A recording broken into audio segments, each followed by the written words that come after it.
একজন ৩৫ বছরের আশাকর্মী একজন বিধায়কের অন্যায় চাপে এবং ওভারঅল পলিসিরও চাপে তিনি অকালে প্রাণ হারিয়েছেন।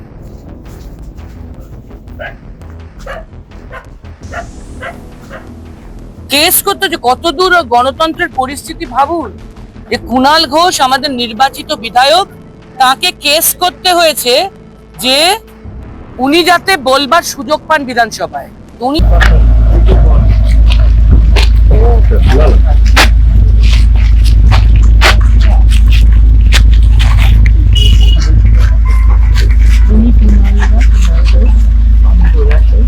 আর এনাদেরকে পাঠিয়ে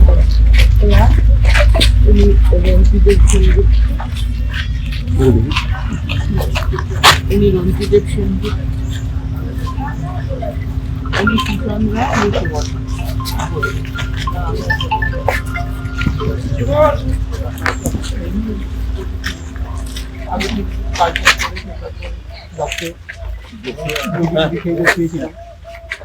তারপর সকালে এসে বললো পেটে ব্যথা করছে, তারপর পেটে ব্যথা করে হসপিটাল নিয়ে বাড়িতে ইঞ্জেকশন নেই, অক্সিজেন মাস্কটা চলেছিল।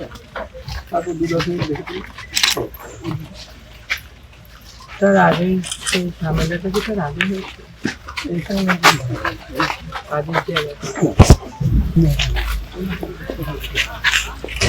কাজের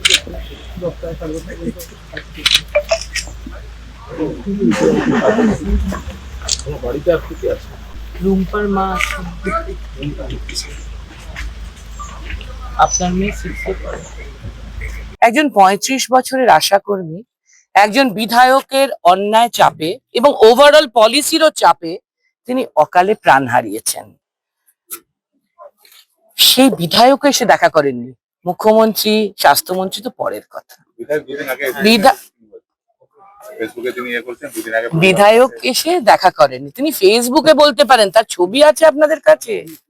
ফলে উনি তো আসেননি। আর স্বাস্থ্যমন্ত্রী বা মুখ্যমন্ত্রীর কাছে, স্বাস্থ্যমন্ত্রীর কাছে নিয়ে গিয়ে দেখা করানো, তার থেকে গুরুত্বপূর্ণ পরিবারের পাশে দাঁড়ানো। মমতা বন্দ্যোপাধ্যায় নিজে হাউস অ্যারেস্ট না হলে তিনি নিজে আসতেন, তিনি চিরকাল এ কাজ করেছেন, আক্রান্ত মানুষের পাশে দাঁড়িয়েছেন। এখন আমাকে এবং কুণালদাকে বলেছেন, কিছু বিশিষ্ট বন্ধুরাও সিভিল সোসাইটির এসেছেন আমাদের সাথে, আমরা ওদের পাশে দাঁড়িয়েছি। ওর হাজব্যান্ড সুভাষ মণ্ডলের সাথে কথা হয়েছে, পরিবারের সবার সাথে কথা হয়েছে। মমতা বন্দ্যোপাধ্যায়ের পক্ষ থেকে আমরা ওদের পাশে আছি, দিদি ওদের পাশে আছেন, এবং আমরা চাই দিদি থাকলে তো আমাদের চিন্তা করতে হতো না। আক্রান্ত মানেই তার সরকারি চাকরি হবে, তার পরিবারের বাচ্চার দেখে নেওয়া হবে পড়াশোনা, ভবিষ্যৎ, তার পরিবার আর্থিক সাহায্য পাবে। কিন্তু নতুন সরকারও যাতে সেই কাজ করে, যে নামেই করুক, সেই কাজ যাতে করে সেটা আমরা চাই, এবং আমরা সেই জন্য আবেদনও রাখছি, এখানেও সেটা রাখছি। এবং জেনেছি যে এনাকে যে তুলে নিয়ে যাওয়া হয়েছিল স্বাস্থ্যমন্ত্রীর কাছে, সেরকম একটা আভাস তিনি পেয়েছেন, কিন্তু এখনো কোনো সরকারি অফিসিয়াল ঘোষণা আমরা শুনিনি। সেই জন্য আমরা সেটাও একটু করতে চাইছি। কিন্তু আবারও বলছি, কুণালদা বলেছেন, আমরা স্পষ্ট চাই, প্রথমত মৃত্যু নিয়ে কোনো রাজনীতি আমরা করতে আসিনি। মমতা বন্দ্যোপাধ্যায়ের পক্ষ থেকে আক্রান্ত পরিবারের পাশে দাঁড়াতে এসেছি। দ্বিতীয়ত, খুব গুরুত্বপূর্ণ যে আশাকর্মীদের কাজ মা এবং বাচ্চাদের নিয়ে, তারা ই-কেওয়াইসি এর মতো একটি এক্সপার্টিজি কাজ, দক্ষতা সম্পন্ন কাজ জানেন না। একদিনের ট্রেনিং এ গাঁয়ের গরিব মেয়েরা সেটা জেনে উঠতে পারবেন না।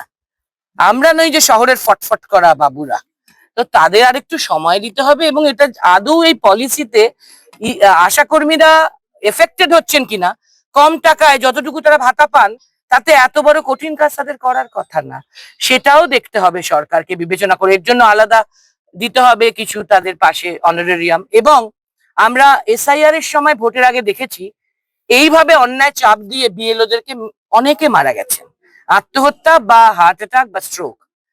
আশাকর্মীদের মধ্যে এই যেন পুনরাবৃত্তি না হয়। আমরা সমস্ত আশাকর্মীদের জন্য এই আবেদনও সরকারের কাছে রাখতে চাই যে এটা ঠিক হবে না।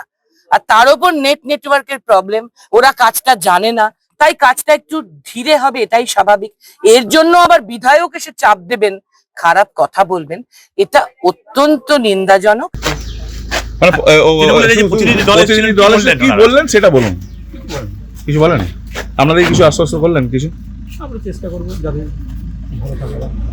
আপনারা সেদিন স্বাস্থ্যমন্ত্রীর সাথে দেখা করেছিলেন, সেদিন কি কথা? এখন আপনারা কি চাইছেন? ভালোভাবে থাকুক আর কি। আপনার কি কোনো চাকরি ক্ষতিপূরণ চাকরির দাবি? হ্যাঁ সরকার কি কোনো চাকরি দেবো বলে আশ্বস্ত করেছে কিছু বর্তমান সরকার? কি বলেছে? বলছেন দেখি কি ব্যবস্থা করা যায়। চন্দনা আপনার বাড়িতে এসেছিল? লোকগুলো আবার কর মনে হয় ভাই বলতে দেওয়া হচ্ছে না সচেতন ভাবে, তাই কুণালদাকে কেস করতে হয়েছে। আজকে হাইকোর্টে ওটা উঠবে, কেস করতে হচ্ছে। কত দূর গণতন্ত্রের পরিস্থিতি ভাবুন, যে কুণাল ঘোষ আমাদের নির্বাচিত বিধায়ক, তাকে কেস করতে হয়েছে যে উনি যাতে বলবার সুযোগ পান বিধানসভায়। তো উনি চাইলেই তো আর উঠবে না বিষয়, ওনাকে বলতে দেওয়া হচ্ছে না ক্যাটেগরিক্যালি, তাই ওনাকে কোর্টে যেতে হয়েছে, হাইকোর্টে, যাতে উনি বলার সুযোগ পান। আজকেই সেই কেসটা ওঠার কথা প্রথম। দ্বিতীয় কথা, পার্লামেন্ট তো ট্রেজারি বেঞ্চ চায় না চলুক। মোদী বাবু, অমিত শাহ বাবু হচ্ছেন সবকিছুর ঊর্ধ্বে। তারা সংবিধান মানেন না, তারা মানুষ মানেন না, বিরোধী তো মানেনই না, পার্লামেন্ট মানেন না। তারা হাউসে আসেন, নিজেদের অফিসে বসে নিজেদের কাজ করেন এবং চলে যান, লোকসভা রাজ্যসভায় আসেন না। এত বড় ঘটনা ঘটলো, একজন সংসদ সদস্যর বাড়ির ভেতর ঢুকে একজন ছুরি নিয়ে অ্যাটাক করেছে। পার্লামেন্ট চলছে, হোম মিনিস্টারের কোনো বয়ান নেই। শান্তিপূর্ণ ছাত্রদের সামান্য মিছিল এবং গণতান্ত্রিক একটা অবস্থান, সেখানে সম্মানীয় স্বরাষ্ট্রমন্ত্রীর কোনো বয়ান নেই। কোনো কিছুতেই কোনো স্বরাষ্ট্রমন্ত্রী, প্রধানমন্ত্রী আসে যায় না, এবং পার্লামেন্ট যাতে না চলে তার জন্য ট্রেজারি বেঞ্চ অনড় হয়ে আছে। ফলে আমাদের তোলার সুযোগ নেই। আমি পার্লামেন্টে ছিলাম তখন এই ঘটনা ঘটেছে, আমি ওখানকার প্রেসের কাছে বয়ান দিয়েছি। সেটা তো আবার প্রেসেরও আপনাদের ওপর হাত নেই, সব খবর এই খবরে যে হবে আপনারা জানেন না, সেটা হাউস ঠিক করে, তাদের ওপরেও নানান চাপ আছে।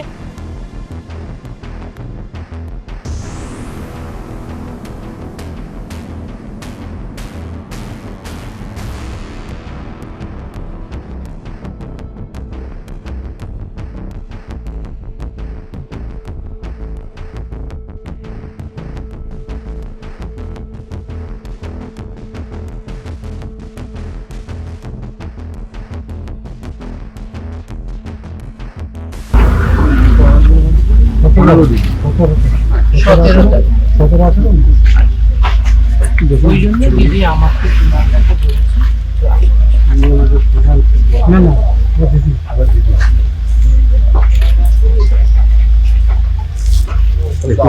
না বন্ধ রেখে আপাতত কাজকর্মকে একদম বিকল্প কাজের ব্যবস্থা এবং আর্থিক ক্ষতিপূরণ। আমার মনে হয় যে আমাদের বক্তব্য সরকার রাখবেন এবং আপনারা সেই জিনিসটা আশা করা যায় সরকার তাড়াতাড়ি। আমরা সেটা যোগাযোগ করেছি। আমরা আসার সময় এসপি স্যারকেও জানিয়ে এসেছি, আপনি কোনো সমস্যা হলে নিমাইদার থেকে আমরা জেনে নেব, আপনি ভালো থাকতে চেষ্টা করুন।